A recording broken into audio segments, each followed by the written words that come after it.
ప్రైవేటీకరణ అనేది కూటమి సర్కార్ ఫిలాసఫీ అని, అందుకే రాష్ట్రంలో మెడికల్ కాలేజీలను ప్రైవేట్ వ్యక్తులకు ధారాదత్తం చేయాలని ప్రయత్నిస్తున్నారని మాజీ మంత్రి విడుదల రజని చెప్పుకొచ్చారు. ఫ్యామిలీ డాక్టర్ కాన్సెప్ట్ గొప్ప ఆలోచన. గ్రామాల్లో సూపర్ స్పెషాలిటీ డాక్టర్లను పంపి పేదలకు వైద్యం అందించాం.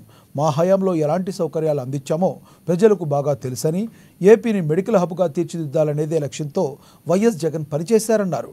కానీ వైఎస్ఆర్సీపీ ప్రభుత్వంపై బురద జల్లాలని కూటమి ప్రభుత్వం ప్రయత్నిస్తుందని ఆరోపించారు.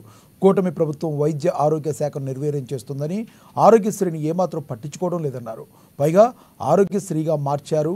ప్రజలకు అసౌకర్యాలు కలగకూడదని 104, 108 సర్వీసులు తీసుకొచ్చాం. ఆ సేవలను కూడా అటకెక్కిచ్చారని దుయ్యబట్టారు. ఆరోగ్య ఆంధ్రప్రదేశ్ లక్ష్యంగా ఆంధ్రప్రదేశ్ని మెడికల్ హబ్గా, హ్యూమన్ క్యాపిటల్గా తీర్చిదిద్దాలనే ఒక గొప్ప ఆశయంతో అనేక అద్భుతమైన సంస్కరణలను తీసుకొచ్చినటువంటి ఏకైక నాయకుడు మా నాయకుడు జగన్మోహన్ రెడ్డి గారు. మరి 6 నెలల కాలంలో మనం చూస్తూ ఉన్నాము.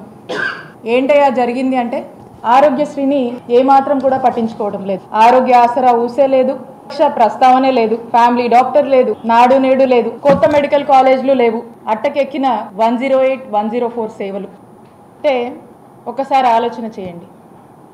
జగనన్న హయాంలో మా నాయకుడు వైఎస్ జగన్మోహన్ రెడ్డి గారి ప్రభుత్వంలో ఏ విధంగా రాష్ట్ర ప్రజలకు వైద్య సేవలు అందించామనేది ఒక ఆరోగ్యశ్రీనే తీసుకు.